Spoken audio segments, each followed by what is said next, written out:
Direct जिम्मेदार होता है आपका यूसी का चेयरमैन, तैयार वाले सूबाई हुकूमत, और तालीम का निज़ाम भी उनके पास है, हेल्थ का निज़ाम भी उनके पास है, ये इंफ्रास्ट्रक्चर जो बनाना है, रोड और ये नाले, ये पानी की सप्लाई, ये भी उनके पास है। तो अगर ये उनके पास है तो ये काम तो नहीं हो रहा। अगर प्राइम मिनिस्टर ऑफ पाकिस्तान, ये उनका ही काम हो कि सारे पाकिस्तान के पार्क ही साफ करते रहे, तो प्राइम मिनिस्टर का काम नहीं होता, ये इलाके के इलेक्टेड लोगों का काम होता है और सूबाई हुकूमत का काम होता है। क्योंकि पिछले साल हमें पता था कि बारिश बहुत ज्यादा आ रही है, हमने किया क्या था? हमने कोई रॉकेट साइंस नहीं लगाई थी, हम कोई आइंस्टाइन को लेके नहीं आए थे। हमने बड़ा सादा सा काम किया था कि जो नाले हैं जिनको स्टॉर्म ड्रेन्स कहते हैं, जिससे बारिश का पानी बहता है, वो आपको याद है कैसे बंद थे, उसमें से सिर्फ एफडब्ल्यूओ के साथ कचरा साफ कर दिया था, नालों में से पानी बहना शुरू हो गया था। तो 160 प्लस mm की बारिश हुई और 7 दिन चली, थोड़ा बहुत नुकसान हुआ, लेकिन ये हाल नहीं हुआ जो 3 घंटे की बारिश ने कर दिया, जो कि 30-35 mm थी। उसकी एक ही वजह थी कि नाले गटर साफ थे और पानी बह गया। गुज्जर नाला, औरंगी नाला, महमूदाबाद का नाला, ये हमने साफ करवाए थे, और छोटे छोटे बहुत सारे, लेकिन फिर ये हो गया। अब मैं कराची वालों की तरफ से शुक्रगुजार हूं प्राइम मिनिस्टर का, क्योंकि जो हर वक्त कहते हैं कराची का क्या करना है, कराची का क्या होगा, कराची का क्या होगा, 18वीं तरमीम के बाद प्राइम मिनिस्टर कानून को दायरे में रह के काम करना चाहते हैं, इंटरफेयर नहीं करना चाहते। लेकिन ये भी नहीं हो सकता कि कराची के लोग डूबे जाएं, तड़पते जाएं, परेशान रहें, और अगर कोई सूबाई हुकूमत काम नहीं कर रही तो प्राइम मिनिस्टर खामोश बैठा रहे। तो प्राइम मिनिस्टर ने बड़ा ज़बरदस्त इक़दाम उठाया है। पाक फौज, एफडब्ल्यूओ, एनडीएमए, इन सारों के साथ मिलकर पूरा एक प्लान बन रहा है कि कराची का अल्हम्दुलिल्लाह दोबारा एक दफ़ा साफ करके देते, कम से कम नाले और कचरा उठा दें, ये मेंटेन कर लें। खाली कचरा तो हो रहा है ना, हर एक के घर से कचरा कुछ ना कुछ निकलता है, तो वो किसी ने उठाना भी तो है, ये सूबाई हुकूमत का काम है। अच्छा, इस प्रॉब्लम क्या है, इनसे सवाल पूछो, इनसे सवाल पूछो कि भाई साहब, ये एक पुलिस वाले ने रिपोर्ट बनाई है, वो पुलिस वाले की रिपोर्ट कह रही है कि आप अपने भाई को प्रोटेक्शन देते हैं और आपका भाई मंशियात फरोशों को प्रोटेक्शन देता है। तो आप चले जाएं कोर्ट में चले जाएं उस पुलिस वाले के खिलाफ, रास्ता है। आप कमेटियों पे कमेटियां बनवाए जा रहे हैं, लेकिन वो कमेटियां भी वही फैसला, वो कमेटी भी कहती है कि वो बात तो ठीक है। यहाँ एले इलाका से पूछ लीजिए, हर रोज मुझे वीडियो आती है कि सर इस घर से चरस बिक रही है, इस घर से ये ड्रग पेडलिंग हो रही है, ये लोग इन्वॉल्व हैं, फला है, ढमका है। उस रिपोर्ट में जिनके नाम है वो, आप सवाल का जवाब नहीं दे रहे, सवाल पूछने पे आप गाली दे रहे हैं। ये आपकी हुकूमत रही है। अच्छा, ये भी नहीं है कि चले आपको, वो कहते हैं बेनिफिट ऑफ डाउट, कि जी आप 2 साल हुए हैं आपको अगर आए हुए, या अभी आप हुकूमत में आए, 12 साल से आप इस सूबे पे हाकिम हैं, कंसेक्यूटिव माने, और सब मिलाने तो 30 साल है तकरीबन। वो भुट्टो साहब भी बेचारे क्या सोचते होंगे कि क्या मैं सोच के आया था, और ये क्या बच्चों की तरह असेंबली में खड़े होकर रोता रहता है जैसे किसी ने बकरी चोरी कर ली हो उसकी। कोई पता नहीं सियासत का, इसको कोई पता नहीं एडमिनिस्ट्रेशन क्या होती है। जिंदगी में एक दिन काम नहीं किया, कोई आस्तीन चढ़ा के कभी दफ्तर में नहीं बैठा, कोई काम नहीं किया, कोई कंपनी नहीं चलाई, कोई नौकरी नहीं की, वो दफ्तर भी कोई है कि नहीं है ये भी नहीं पता कि दफ्तर कहाँ है। वो जरदारी इनकॉर्पोरेटेड का दफ्तर होगा ना कोई, हाँ ओमनी ग्रुप का दफ्तर हमें पता है, लेकिन वहां भी जाके काम नहीं किया इसने। ये ना कि ओमनी ग्रुप के दफ्तर में, ऑफिस बिल्डिंग में इनका दफ्तर हो साहब का, कि वहां बैठ के कोई फाइलें वाले देखी हो, माने मोटरसाइकिल चला रही आती नहीं है, रॉकेट में जाके बैठ गए कि मैं रॉकेट उड़ा लूंगा। ओ भाई, और असेंबली में मैंने अब ये सोचा है कि वो जब जहाज में फ्लाई करते थे ना, वो कान में लगाते थे वो, ताकि वो कान बंद हो जाते हैं और शोर भी नहीं आता। अभी मैंने खरीद ली है ऐसी है कि जब ये मौसूफ खड़े होंगे ना, मैं वो कान में लगा लूंगा। बल्कि मैं सारे असेंबली के मेंबरान को एक एक तोहफा दूंगा कि ये रख लेंगे, जब तक ये बोल रहा है या बोलने की कोशिश कर रहा है तो ये कान में लगा लें। सैलाब आया हुआ है तुम्हारे सूबे में, लोग इधर बेचारे डूब रहे हैं, गटर में से लोगों की लाशें निकल रही हैं, कचरा ऐसे बह रहा है, वीडियोस चल रही हैं, दुनिया तबाह हो रही है। तुम लाहौर में केक काट रहे हो और पार्टनर बन गए हो जाके किसके साथ? पार्टनरशिप कर ली है। नहीं आप लीड करेंगे, नहीं आप लीड करेंगे, नहीं आप लीड कर लें, नहीं आप लीड कर लें। कभी फजलुर रहमान, कभी गुल रहमान, हमें तो समझ ही नहीं आ रही क्यों चक्कर है ये। और पार्टनरशिप किसके साथ कर रहे हैं? उसके साथ कर रहे हैं मौसूफ पार्टनरशिप जो इनके वालिद साहब के पेट को काट के रोड पे घसीट के करप्शन का पैसा निकालने वाले थे, वो आज उनके साथ पार्टनर हैं। नहीं आप लीड कर लें, नहीं आप कर लें। क्या मखलूक है ये, कौन सी मखलूक है? और अफसोस उन पे होता है, वो 12-12, 15-15 दफा असेंबलियों में मेरे ख्याल में पैदा हुए थे, असेंबली के मेंबर बने हुए थे, उस वक्त से असेंबली के मेंबर है, सेनेटर बने हुए, वो इसके पीछे खड़े हुए हाथ बांध के। मैंने तो कहा था विल दिखा दो, विल, वसीयत दिखा दो, वो भी मैं आपको इंशाल्लाह अगले हफ्ते एक स्कैंडल ब्रेक करके दूंगा। तो जो आपकी वालदा ने, मरूम शहीद, अल्लाह उनको जन्नत नसीब करे, जो आपके लिए छोड़ा पर्सनल कैपेसिटी में, बिल्डिंग छोड़ दी, जमीन छोड़ दी, आप जाने, आपकी वालदा जाने, आपका इंटरनल मैटर है। लेकिन आपको तो पूरी जमात वसीयत में दे दी गई ना, जमात मिल गई ना वसीयत में। वो वसीयत किसने वेट की, कभी किसी वकील ने देखी, कभी पता है कि किसने लिखी, किसी ने कोई सिग्नेचर वेरीफाई की? नहीं, बस हम आपकी बात मान लें। और बात किसकी मान रहे हैं? मिस्टर 10% जो कहलाते थे, अब तो 100% ही है, वो फरमा रहे हैं। और उनके ऊपर वो लोग हैं, मूवियां बन रही हैं।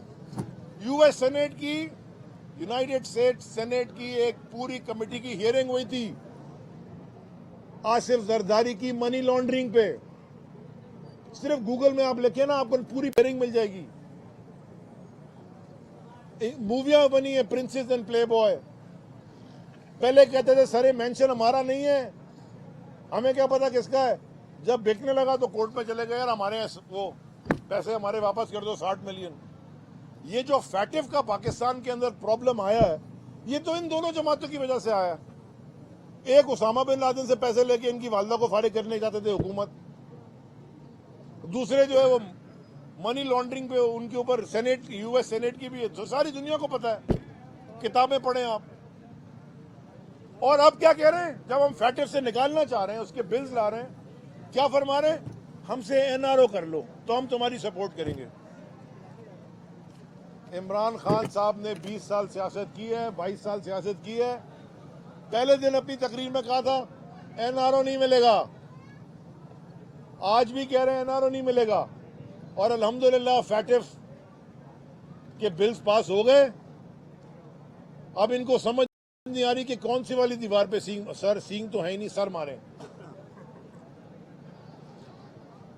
बैल के सींग होते हैं ना, गाय के शायद नहीं होते, होते हैं छोटे होते हैं। तो अब किस दीवार पे सर मारे? और रोज बैठ के कभी कोई फजूल बात, ना सर किसी बात का, ना पैर। इंशाल्लाह कराची वालों, मैं फिर शुक्रगुजार हूँ इमरान खान साहब का कि उन्होंने ये टास्क अनलिमिटेड, उन्होंने कहा करो इसको, ताकि ये कराची एक दफ़ा साफ हो। और जो भी हमारे सारे एमएनएज हैं कराची के, जो उनको डेवलपमेंट फंड मिला था, जो हमें मिला था, वो आप कई छोटे बड़े हमने बहुत सारे काम किए हैं। मैं बिलाल गफ़ार साहब से ये ऑन एयर कहना चाहता हूं कि इमीडिएटली मुझे इस ग्राउंड का एक PC1 बनवा के दें कि इसको एक अच्छा मोहल्ले वालों के लिए एक अच्छा पार्क कैसे बनाया जा सके। इस ग्राउंड को एक अच्छा पार्क कैसे बनाया जा सके, और वो PC1 बनाएंगे ना तो उनके साथ आप बना लीजिएगा ना, यहाँ तो मैं नहीं बना सकता ग्राउंड पार्क। तो वो आप अहले मोहल्ला के साथ मिलके जो उनकी रिक्वायरमेंट है उसके हिसाब से आप बनाएं और मुझे पूरा प्लान एक बना के दें कागज़। अगला डेवलपमेंट फंड आएगा हम उससे इसको इंशाल्लाह करवा दें, ठीक। अगर नहीं होता तो मैं किसी से बात करके इसको स्पॉन्सर करवा के करवा दूंगा। ये मैं आपसे वादा करके यहाँ से जा रहा हूँ। एक पहला सवाल ये कि आज वज़ीर सिंध मुराद अली शाह ने कहा है कि ग्रीन लाइन मंसूबे में सारा मलबा डाल दिया कि नॉर्थ नाजाबाद में 5 स्टार से लेकर KDA तक जो ओवरफ्लो हुआ, ग्रीन लाइन मंसूबे ने तमाम नाले बंद कर दिए, वहाँ कोई सीवरेज बरसाती पानी का नाला जो सब खत्म हो गया है, और क्या है हमारे साथ उसकी फिजिबिलिटी रिपोर्ट भी शेयर नहीं की गई है। इस पर क्या कहेंगे मुराद अली शाह साहब? देखिए, ये इसे कहते हैं उल्टा चोर कोतवाल को डांटे। इसे इसका जवाब ये है, उल्टा चोर कोतवाल को डांटे। वो ग्रीन लाइन मंसूबे के वो जो नीचे नालों में जा रहा है, वो नाले तो ग्रीन लाइन मंसूबे नहीं साफ करने ना भाई। आप सिर्फ नाले साफ कर लेते हैं ना, यहाँ कौन सी ग्रीन लाइन जा रही है? सिर्फ ग्रीन लाइन के पास ही पानी आया है। वो गुलिस्तान जौहर में कौन सी ग्रीन लाइन जा रही है? वहाँ किसने डाला मलबा? नॉनसेंस बातें करते हैं। कंस्ट्रक्शन उनके सारे शहर में illegal construction in government building control authority, वो कभी रेंजर्स के छापे, कभी वो सारा पता है सबको। फिर ऊपर से आके ये, और मुराद अली शाह के से मैं ये कहना चाहता हूँ, एक ओमनी ग्रुप की GIT बनी है, उसका पहले जवाब दो।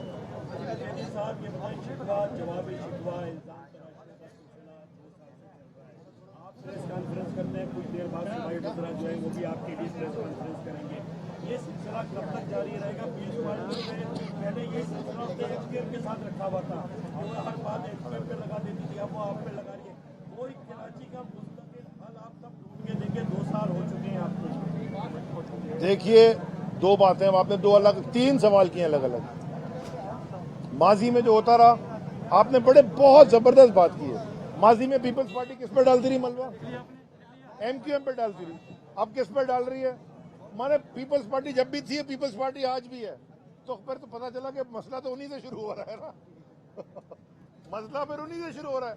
वो उधर भी बैठे थे हुकूमत में, उस वक्त आज भी बैठे हैं सूबाई हुकूमत में। जहाँ तक आपने बात की है कि परमानेंट, देखिए मैं असद उमर साहब के साथ और फैसल वाडा साहब के साथ सुप्रीम कोर्ट में पिटिशन हम दाखिल की भी है। हम उनको हम कोशिश कर रहे हैं कि वो जो 140A है, जिसमें कराची की लोकल गवर्नेंस सिस्टम ठीक नहीं होगी, ये काम नहीं होगा। अगर वो मेयर साहब कहते हैं ना कि इख्तियार उनके पास नहीं है और फंड नहीं है, 100% तो मैं उनसे नहीं एग्री करता, लेकिन 60-70% जरूर करता हूँ। मैं इत्तेहादी हैं हमारा, मैं उनसे ये डिफर करता हूँ कि उनके पास इख्तियार नहीं, मेरे पास तो कोई अथॉरिटी, उनके पास अथॉरिटी तो है ना, फंड नहीं है, इख्तियार मेरे पास तो अथॉरिटी भी नहीं थी। तो हमने फिर कैसे कराची को पिछले साल डूबने से बचा लिया? तो कराची के आप भी बैठे हैं, आप जाएं लोगों के, हमने तो लोगों से पैसे लिए थे और सारे FWO के अकाउंट में जमा कराए थे, अपने अकाउंट में तो नहीं जमा कराए। FWO ने सीधे काट के दी। सो ट्रांसपेरेंसी के बड़े तरीके होते हैं। आज भी FWO और कोर 5 पाकिस्तान आर्मी और NDA में बल्कि कर रहे हैं। ये बताइएगा, आप बड़ी धूम से आए थे कराची साफ करने के लिए, आपने बाकायदा तौर पर मुहिम का आगाज किया था कि जब तक कराची साफ नहीं हो जाता तो मैं इस मुहिम का जारी रखूंगा। क्या हुआ उस मुहिम का? एक बारिश में आपने खाली जो है वो चंद नाले साफ कराए कराची शहर के अंदर, चंद जगहों पे कचरा उठाया, उसके बाद जो है वो मुहिम खत्म हो गई और आप दिखाई नहीं दिए। क्या कहना चाहेंगे सवाल? फंड के ऑडिट के लिए भी आपने कहा था कि ऑडिट के लिए कितना उसमें फंड आया? मेरे ख्याल में मैंने इतनी जो प्रेस कॉन्फ्रेंसेस की हैं और ये भी की है, दोनों शायद आप लोग तवज्जो नहीं दे रहे थे। मैं दोबारा रिपीट कर देता हूँ, आप दोनों भाइयों के लिए, दोनों छोटे भाई हैं मेरे। नंबर 1, मैंने अभी आपसे कहा 160 mm बारिश में कराची नहीं डूबा था। क्यों नहीं डूबा था, पहले इसका जवाब दे दें। खाली 1 साल के लिए मुहिम जारी रखी थी, एक बारिश ओ भाई, मैंने अभी तो बोला था जब तक नाले। यार आपने मेरे से टॉक शो करना है कि सवाल पूछना है? नहीं, मेरा सवाल है ना, तो फिर आप जवाब ले लेना यार। आपका इंतजार कर रहे हैं। एक छोटा सा सवाल है। हाँ, आपने कल भी कहा था कि आप कराची के हकूक़ के लिए या बलदियाती इख्तियारात के लिए कोर्ट पे आएंगे। मैंने अभी कहा, अभी कहा, दोबारा कहा है। दोबारा भी कहा।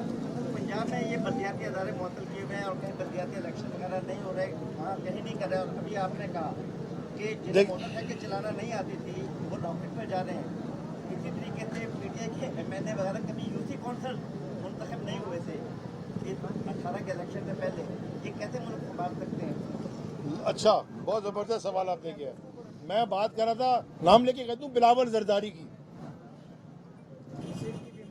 जिसने जिंदगी में एक दिन काम नहीं किया, 5 मिनट कहीं दफ्तर में बैठ के काम नहीं किया, फोटो जरूर खिंचवाई है, काम नहीं किया। इनकम स्टेटमेंट बैलेंस शीट उसको पढ़नी नहीं आती, सिर्फ एसेट डिक्लेयर करता है 1.5 अरब रुपए के, और उस 1.5 अरब में सारे बाहर हैं और सारे इनहेरिटेड हैं, माने विरसे में मिले हैं। वो भाई को पूछ चले विरसे में, मैं इतने साल बाहर रहा, मुझे तो कोई विरसे में नहीं बांटता रहा, तुम्हें विरसे में कितने दे दिए, इतने पैसे विरसे में मिले हैं। मैं भाई के सवाल का जवाब जरूर देना चाहूंगा, छोटा भाई है, जरूर देना चाहूंगा। हमेशा सवाल पूछता है और वही सवाल जवाब रिपीट करवाता है, मुझे फर्क नहीं पड़ता, मैं रिपीट कर दूंगा। मैं दोबारा आपको देख के जवाब दे रहा हूँ। हमने औरंगी नाला, गुज्जर नाला, महमूदाबाद नाला और इनमें से 2 नाले जो गिरते लियारी नदी में, औरंगी और गुज्जर, वो और लियारी नदी में से कचरा उठाया, बारिश पड़ी, पानी बह गया, कराची नहीं डूबा। पहली बारिश में सादी टाउन डूबा था, दूसरी बारिश में सादी टाउन जो हमेशा डूबता है वो भी नहीं डूबा। चुंदरीगढ़ रोड जो हमेशा गिर जाती है क्योंकि पीछे रेलवे नाला कभी साफ नहीं हुआ था, उसमें मोटरसाइकिल की पार्किंग होती थी, इतना पक्का हो गया था, कॉम्पैक्ट हो गया था कचरा, वो साफ कराया, वहां भी नहीं डूबा और पानी बह गया। कचरा रोड के साइड पे कहते रखा था क्योंकि जीटीएस इनको नहीं पता थे कहां है। जीटीएस क्या होता है? Garbage transit station. वो खत भी मैं आपको कई दफा दिखा चुका हूं, मैं फिर दिखा दूंगा। जीटीएस के अंदर कचरा डालना था, जो हमें सिंध हुकूमत ने जीटीएस ला के दिए, जीटीएस की लिस्ट दी है, उसमें तो बिल्डिंगें बनी हुई थी 5 में से 2 पे। तो अगर ये रोड के पास है, खुद भी नहीं उठा सके कचरा, सॉलिड वेस्ट मैनेजमेंट इनके पास है, तो फिर ये हुकूमत में क्यों बैठे हुए हैं? जहां तक बात की कि हिसाब, सारे पैसे दोबारा FWO में, फ्रंटियर वर्क्स ऑर्गेनाइजेशन जो फौज का इदारा उसमें जमा हुए थे, और उसके अकाउंट नेशनल असेंबली में जमा करा चुका हूं। ये बार बार पूछेंगे, बार बार ये जवाब दूंगा। बहुत मेहरबानी, आगे भी जाना है। नहीं, मेरे पास नहीं, मेरे पास है नहीं है तस्वीर, मुझे पता नहीं। आखिरी सवाल है।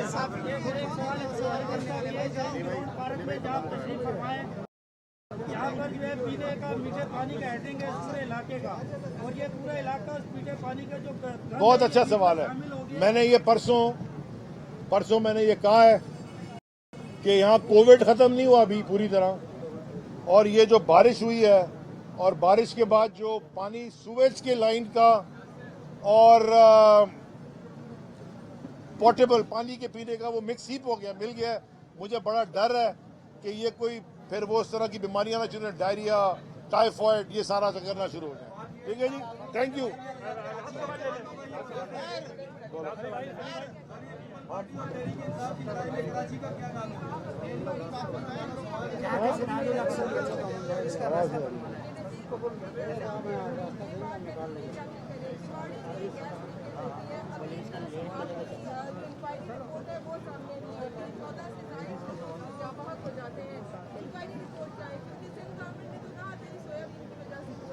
मैं जब बहुत वेरी गुड याद दिला दिया आपने, फिर मैं तो बता दूं। नंबर 1, वो पोर्ट के अंदर नहीं हुआ था, पोर्ट के बाहर हुआ था। और समझ लें एक कि जो ये पार्क है ना, ये जहाज है, समझे, यहाँ जहाज खड़ा हुआ है, पानी तो उतना ही है, समंदर जितना जमा हो गया, यहाँ जहाज खड़ा हुआ है। और वो हुआ था, अगर नाक की सीध में जाए, एज द क्रो फ्लाइज जो कहते हैं, 1.5 किलोमीटर दूर। ठीक हो गया। उस 1.5 किलोमीटर में कितने लोग रहते हैं बीच में? आधा किलोमीटर नहीं चले, 1 किलोमीटर निकाल लें, पूरा 1 किलोमीटर निकाल लें कि रोड है, पोर्ट की जमीन है, लेकिन वो आधा किलोमीटर में बीच में लोगों के घर हैं, है ना? आप कराची वाली हैं, मुझे पता है, आपने देखा। वो जो आधा किलोमीटर के लोगों के घर है, उस घरों में कुछ नहीं हो रहा, वो एक गली है उधर हो रहा है। तो ये कौन सी वाली सोयाबीन थी जो सिर्फ उस गली में जाकर अटैक कर गई? अच्छा, मैं बता, let me explain, then I will answer your question. उसके बाद जनाब अगले दिन क्या होता है? उधर से PNSC की बिल्डिंग तकरीबन 2 किलोमीटर दूर है, और जो कस्टम हाउस है वो 3 किलोमीटर दूर है। बीच में KPT की बिल्डिंग आती है। तो केपीटी की बिल्डिंग में कुछ नहीं हुआ, पीएलएससी की बिल्डिंग में कुछ नहीं हुआ, कस्टम हाउस के बेसमेंट में हो गया, छत पे नहीं हो रहा, बेसमेंट में हो गया। मैंने पहले दिन से कहा था, अच्छा अब जो रिपोर्ट्स आई हैं सारी रिपोर्टें इनकंक्लूसिव हैं। उन्होंने बगैर सोचे समझे अपनी जान छुड़ाने के लिए सोयाबीन पर डाल दिया। मैं करके बोली सोयाबीन हो गया, खत्म हो गई। मैंने तो ये नहीं किया, बिकॉज रिपोर्ट्स पर इनकंक्लूसिव, माने कोई भी कंक्लूसिव रिपोर्ट नहीं है। शशमजीत गवाह कत्ल का नहीं है, सब सर्कमस्टेंशियल एविडेंस है लीगल लैंग्वेज में। जो कॉमन सेंस समझ आती है, जो दुनिया में और जगह होता रहा है और न्यूयॉर्क जैसे शहर में भी हुआ है, वो है हाइड्रोजन सल्फाइड H2S। जहां पे लैंडफिल होता है ना, ये जो जगह है ना, ये नीचे कचरा भी था, पानी सीप भी हो गया। अगर ये लैंडफिल पे होता है तो नीचे गैसेस कंजम्पशन हो रहा होता है, और वो हवा से भारी गैसेस होती हैं, इट्स हेवियर देन एयर। तो वो जब निकलती है, लीक होती है कहीं से, नीचे से कोई भी ओपनिंग से कंबशन होती है, तो वो नीचे रहती है।